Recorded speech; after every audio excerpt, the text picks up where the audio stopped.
देखो मुकेश, तुम ऐसा नहीं कर सकते हो। मुकेश रुक जाओ मुकेश, नहीं तो मैं हल्ला करूंगी।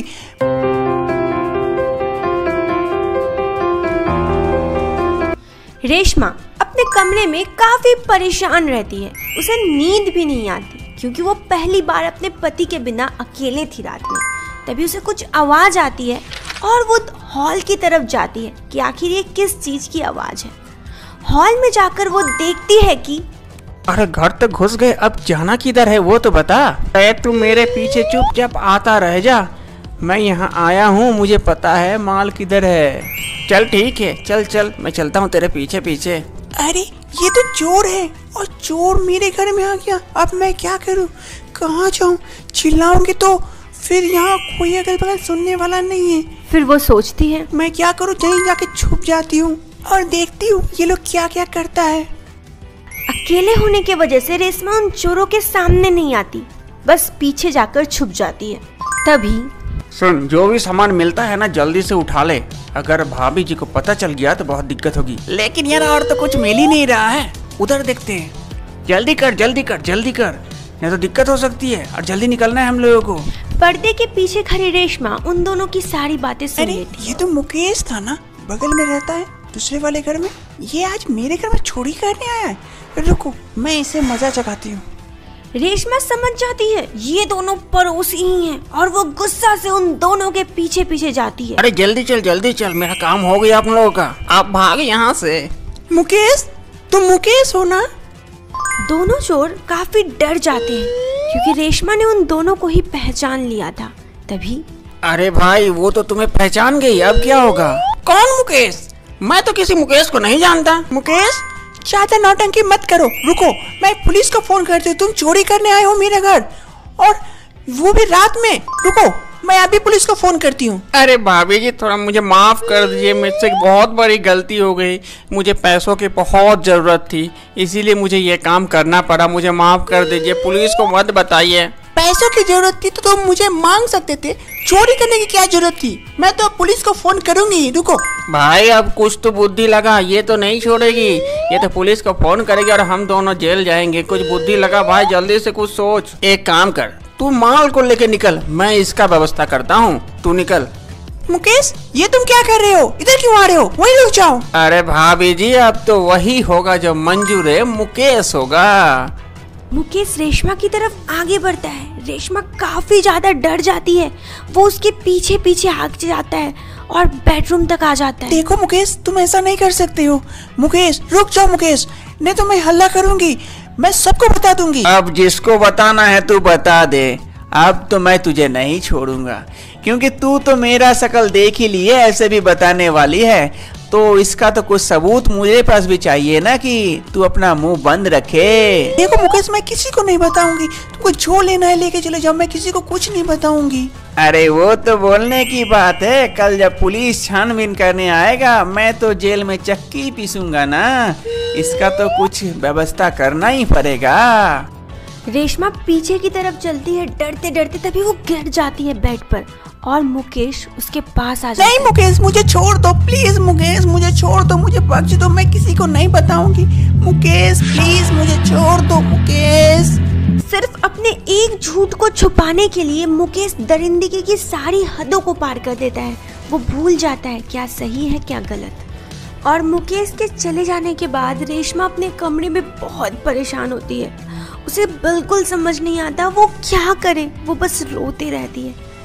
गौरतलब है ये बात 2 दिन पहले की है, जब रेशमा के पति को उनके बॉस उनके ऑफिस के केबिन में बुलाते हैं। सर आपने मुझे बुलाया? हाँ राकेश मैंने तुम्हें बुलवाया। सुनो ना, कल ना वो अमृतसर वाला काम चल रहा है वहाँ प्रोजेक्ट का, जरा चले जाना तो वहाँ देख के आना, तो वहाँ 2 दिन रुक के आ जाना, ठीक है? वो प्रोजेक्ट नहीं पता क्यों रुका हुआ है। लेकिन सर मैं तो अभी यहाँ शिफ्ट हुआ हूँ, अभी थोड़ी सी दिक्कत हो सकती है सर, मुझे घर में बीबी अकेली है। अरे राकेश कुछ नहीं होगा, 2 दिन में जाओगे और आओगे, बस 2 दिन की बात है राकेश, इतना कर देना ना। ओके ठीक है सर।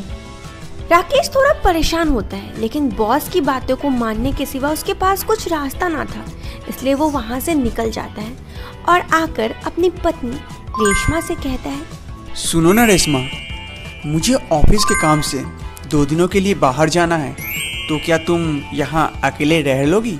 लेकिन मैं अकेली अभी नई आई हूँ, कैसे रहूंगी? थोड़ा डर लगेगा। अरे डरने की क्या बात है, अगल बगल तो बहुत से लोग रहते हैं। दरवाजा बंद कर लेना और आराम से रहना, बस 2 दिनों की बात है। वो तो है जी, लेकिन हम अगल बगल किसी को पहचानते भी तो नहीं है, अभी तो नया शिफ्ट हुए हैं।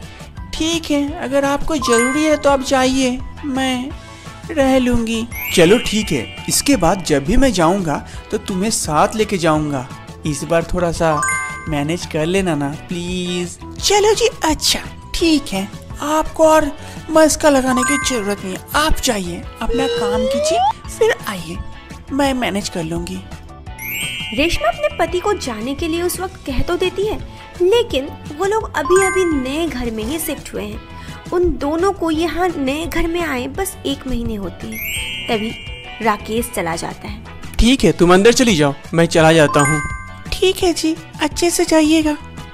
राकेश ऑफिस के काम से अमृतसर चला तो जाता है और इधर रेशमा अकेले रह जाती है अपने घर पर। राकेश भी थोड़ा परेशान होता है क्योंकि उनका घर थोड़ी सुनसान जगह में है, जहाँ पर ज्यादा लोग तो नहीं रहते और ये सोसाइटी नई भी बसी है। उसी रात रेशमा के पड़ोसी मुकेश अपने कमरे में बैठा होता है, तभी उसका दोस्त उसके पास आता है।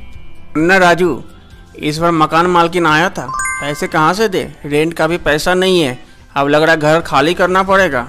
अरे क्या करूँ, नौकरी भी तो छूट गई है, अब पैसे कहाँ से लाऊं? कोई जुगाड़ भी तो नहीं लग रहा है और कोई नौकरी भी नहीं मिल रहा है अभी। कुछ तो सोचना पड़ेगा, नहीं तो ये घर छोड़ना पड़ेगा। आजकल देख रहे हैं वो राकेश है ना, राकेश अच्छा खासा काम कर रहा है, कमा भी अच्छा खासा रहा है, घर भी बगल में खरीदा है, बढ़िया सा अच्छा खासा पैसा है उसके पास। वो क्या काम करता है, हम लोगों को क्यों नहीं मिलता है? अरे अच्छा आइडिया दिया मुझे। उस राकेश से बात हुआ कि वो 2 दिनों के लिए घर पर नहीं रहेगा। अगर हम लोग चोरी छुप के उसका घर में घुस के कुछ माल दबा ले तो कैसा आइडिया है? आइडिया तो अच्छा है, लेकिन पकड़ में आ गए तो जेल में चक्की पीसनी पड़ेगी। अरे नहीं पता चलेगा, मास्क लगा के जाएंगे और किसी को कुछ दिखेगा भी नहीं, बस घंटा भर में अपना हाथ साफ करके आ जाएंगे। चल तू बोल रहा है तो ठीक ही आइडिया होगा। कब चलना है बोल? आज रात को निकलते हैं, तैयार रहना। मुकेश और राजू दोनों मिलकर प्लान करते हैं कि राकेश तो है नहीं और राकेश के घर पर चोरी करने का वो लोग प्लान बनाते हैं। अपने प्लान के मुताबिक वो दोनों राकेश के घर पे रात को दाखिल होते हैं चोरी करने के लिए। रेशमा ये सब सोचते रहती है और कब सुबह हो जाता है उसे पता ही नहीं चलता। इधर सुबह उसके पति घर पहुंचते हैं और आकर रेशमा से कहते हैं, रेशमा क्या हो गया, तुम इतनी उदास क्यों हो और घर में सारा सामान बिखरा पड़ा क्यों है? वो कल जी हमारे घर में चोरी हो गई और सारा सामान चोर लेके गया। ये क्या बोल रही हो, तुमने मुझे फोन क्यों नहीं किया? मैं जी बहुत डर गई थी, क्या करूँगी कुछ समझ नहीं पा रही थी, इसीलिए मैंने आपको फोन करना भूल गई। चलो हम लोग पुलिस स्टेशन चलते हैं और वहाँ जाकर रिपोर्ट लिखाते हैं, उन चोरों को तो छोड़ेंगे नहीं हम। छोड़ दीजिए जी, ऐसे भी ज्यादा सामान तो नहीं था, लेकिन अगर पुलिस स्टेशन जाके रिपोर्ट लिखाएंगे तो पुलिस भी बार बार हमारे घर आएगी और आप भी घर में नहीं रहते हैं तो मुझे अच्छा नहीं लगेगा। इसका मतलब ये तो नहीं कि हम उन चोरों को छोड़ दे, अगर एक बार छोड़ देंगे तो वो बार बार ऐसा ही करेगा। लेकिन जी रुको, एक काम करते हैं, बगल में एक लड़का रहता है मुकेश बोल के, बहुत अच्छा लड़का है, मैं उसे बुलाता हूँ, वो इसका समाधान जरूर निकालेगा। नहीं जी उसे मत बुलाइए। क्यों, तुम उसे जानती हो क्या? नहीं जी, मैंने कभी कभी आपसे बात करते हुए मैंने उसे देखा है और इधर ही अगल बगल घूमते रहता है, तो मैं वैसे ही जानती हूँ। रेशमा के पति मुकेश को बुलाने के लिए बोलते हैं, वही मुकेश जिसने चोरी किया था। और रेशमा के साथ रेशमा भी अपने पति को डर की वजह से कुछ बताती नहीं है। तभी उसके घर मुकेश आता है। हाँ भैया बोलिए, क्या बोल रहे थे आप? मुकेश क्या बताऊं यार, कल हमारे घर में चोरी हो गई, अब किसको बताने जाऊं? यहाँ तो सिर्फ तुम ही हो जिसे हम लोग पहचानते हैं। अब तुमको किसी पे डाउट है कि कौन चोरी कर सकता है? नहीं भैया, मुझे तो किसी पे डाउट भी नहीं है और मुझे इतना पता भी नहीं है कि कौन चोरी कर सकता है। छानबीन पुलिस को क्यों नहीं कॉल किया आप? पुलिस को बोलिए। तू इतना डर डर के क्यों बोल रहा है? अरे नहीं भैया, मैं क्यों डरने जाऊं, मैं चोर थोड़े ना हूँ। तुझे क्या लगता है कौन कर सकता है ऐसा हरकत? भाभी जी को तो पता होना चाहिए ना, भाभी जी तो घर पे थी। भाभी जी ने चोर को नहीं देखा क्या? मैंने देखी थी लेकिन पहचान नहीं पाई। वो मुंह पे मास्क लगाए हुए थे और 2 चोर थे। अरे भाभी जी, मेरा नंबर रखा कीजिए, ऐसी कोई दिक्कत हो तो मुझे तुरंत कॉल कर दीजिएगा, मैं तुरंत पहुंच जाऊंगा और कोई दिक्कत नहीं होने दूंगा। हाँ, मुकेश सही कह रहा है, इसका नंबर रखा करना। कभी भी कोई दिक्कत हो तो इसे कॉल करना, ये तुरंत पहुंच जाएगा। नहीं जी ठीक है, मैं ले लूंगी बाद में नंबर इसका। सवाल बहुत सारे हैं। क्या रेशमा अपने पति को सच बताती है? क्या मुकेश को जेल होती है? क्या ये सब सिलसिला ऐसे ही चलता रहता है? जवाब सिर्फ एक, इंतजार कीजिए इस वीडियो के सेकंड पार्ट का। जितना ज्यादा आप कमेंट करोगे सेकंड पार्ट उतनी जल्दी आएगी। टिल देन बाय बाय दोस्तों।